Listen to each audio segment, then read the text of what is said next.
In Ecclesiastes chapter 3, verse 16 to 17, it said, and I quote, "And moreover, I saw under the sun the place of judgment, that wickedness was there, and the place of righteousness, that iniquity was there.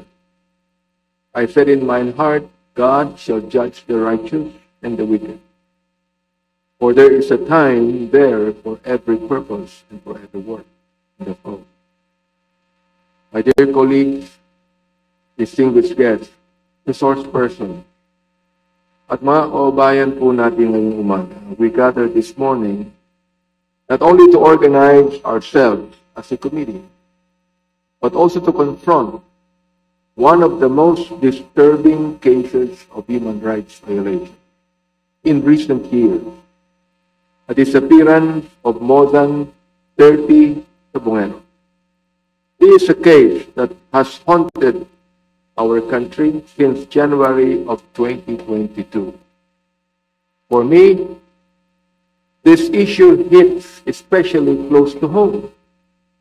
6 of those who went missing vanished after attending a derby at the Manila Arena in Santa Ana, right in my own district, right in my backyard. Napakasakit po na nangyari ang krimen na ito sa distrito ko. This is one of the reasons this representation feels the urgency and the weight of this case. In fact, naalala ko ang nangyari noon nung ginagawa pa lamang itong Manila Arena ito. Kami ay nag-rally against it. Why? Because the Santa Ana district is actually a national heritage site. At napakarami dong mga simbahan, may mga paaralan. At ang iniisip namin na ito ang magiging kauna-unahang sabungan sa Maynila. Although, pinatay nilang ikumpinsi kami na yan ay magiging sports complex. Subalit, later on, binigyan po ito ng lisensya ng City Hall. At dahil nabigyan po ito, naitayo. At dyan na po nagsimula ang kauna-unahang isabong sa buong Pilipinas. Nakakalungkot, pero yan po ang nangyari. At sa distrito ko pa. That's the story of this missing Sabongero is one of abduction, intimidation, attempted bribery, and continued impunity. It is alleged that syndicates operated with the protection of rogue policemen and powerful individuals. And even now, remains retrieved from Taal Lake are being tested in the search for truth.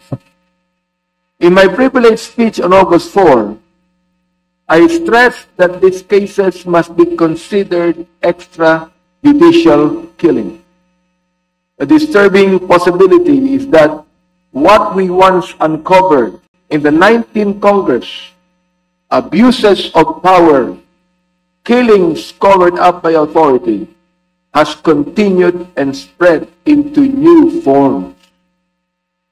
Have we indeed allowed a culture of impunity to take root? That is one of the questions we need to answer. That's why I welcome the President's clear stand during his SONA.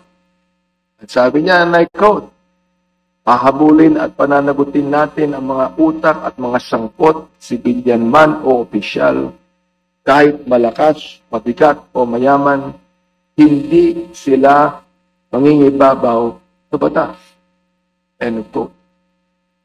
This word gave hope that there will be no sacred cows in our quest for the truth. That in our search for justice, no one will be above the law. Before ending, ladies and gentlemen, my dear colleagues and source speakers, let me reiterate a point I have made repeatedly as a member of this chamber. this tragedy cannot be separated from the root cause that enabled it. And what is the root cause? Gambling. For years, since I was a councilor in the city of Manila in 1992, I have spoken out against gambling because it is my conviction that gambling breeds other evils, crime, corruption, and violence. Kung hindi po namin napahinto ang high alay sa Manila, na tinatayaan kahit na ng mga estudyante sa mga paaralan, ito ang magiging kauna-unahang cyber gambling sa buong Pilipinas. Hindi po yung isabong, kundi ang high alay. Inihahanda na po ito na magiging hub ang Manila upang i-display ang gambling na e-gambling sa buong mundo. Ito po yung napahinto natin. The case of the missing Sabongeros proved this once again. It is my hope that these hearings will open the eyes of our kababayan to this reality and that government will act not social problem at its core. Ito po ang katotohanan. Gambling is the devil's seed. Once it takes root, it grows into corruption, crime, and even wanton killing. If we truly want to protect our people, especially our young people, from these evils, then the only righteous path is to expunge this evil seed altogether. May nagsasabi na ating bansa hindi maging economically developed kung wala ang gambling. Hindi po totoo yan. Meron po tayong bansa katulad ng UAE, katulad ng Malaysia na walang gambling pero mayaman. Hanggang ngayon, matagal na ang gambling sa bansa natin. Marami pa mahihirap at lalo pa naghihirap, mga kaibigan. So, my friends, our task as a committee is to see to it that those responsible for the disappearance of these Sabongeros are brought to the bar of justice. We owe it to the families who have suffered too long. We owe it to our people who deserve a government that protects and not prey upon its citizens. So, akin pong request, let us move forward with both courage and compassion, trusting that in God's time, truth and justice will prevail. Welcome po sa initial meeting natin dito sa Committee on Human Rights. Dalawang bagay po ang ating pag-uusapan dito. The first part is the organizational meeting, and the second part, as we have invited our resource speakers today in different agencies of government, a briefing po on the reported cases of abduction and alleged killings of missing Sabongeros and the state of e-sabong operations in the country. Bago ko po tawagin ang unang-unang magsasalita at hayaan ko na po ang ating sekretarya ng DICT ang magsalita sapagkat kinakailangan din po niya umalis later on, ay gusto ko po munang makita ang video ito, the presentation of the committee's jurisdiction and accomplishments in the 19th Congress.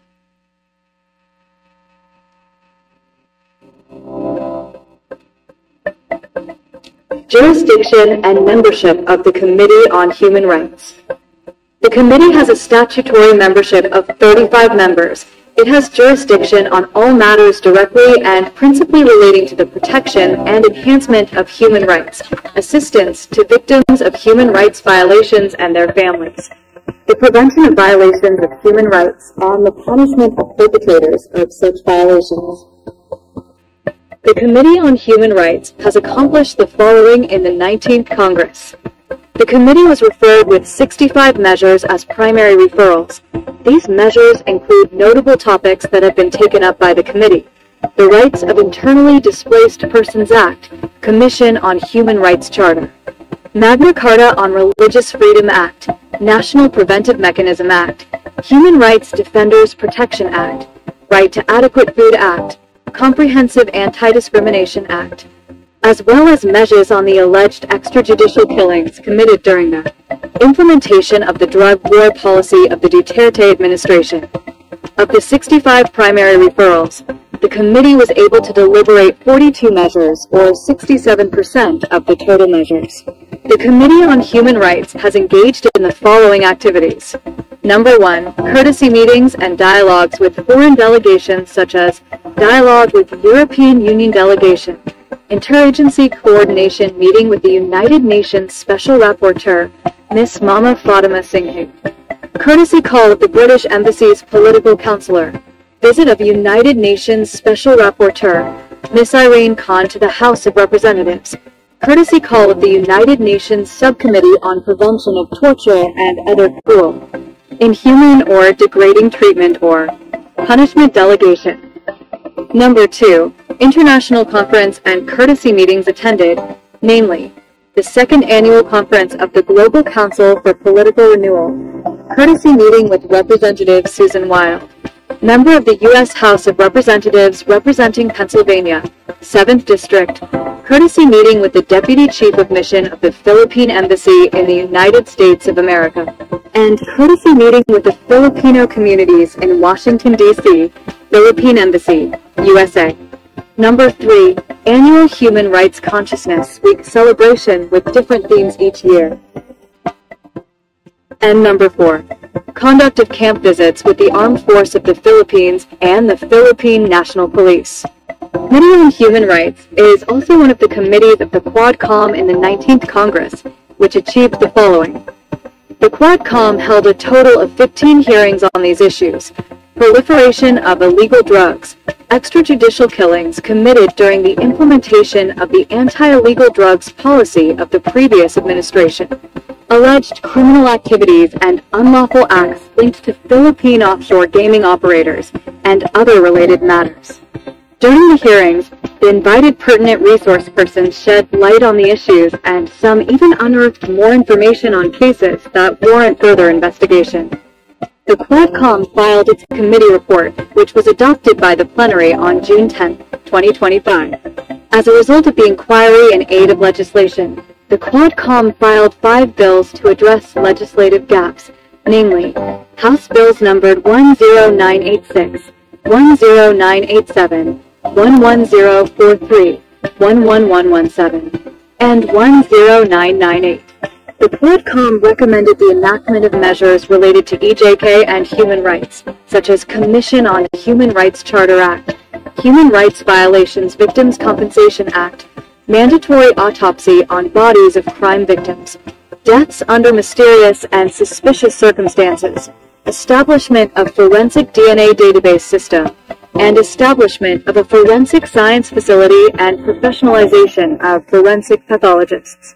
For the 20th Congress, the Committee on Human Rights will consider the following proposed priority measures: Commission on Human Rights Charter, Rights of Internally Displaced Persons Act, National Preventive Mechanism Act, and Right to Adequate Food Framework Act. For more information, you may contact the Committee on Human Rights Secretariat.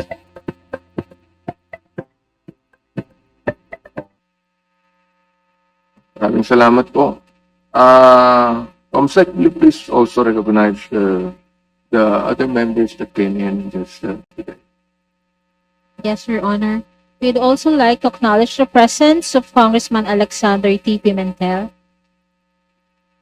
Okay.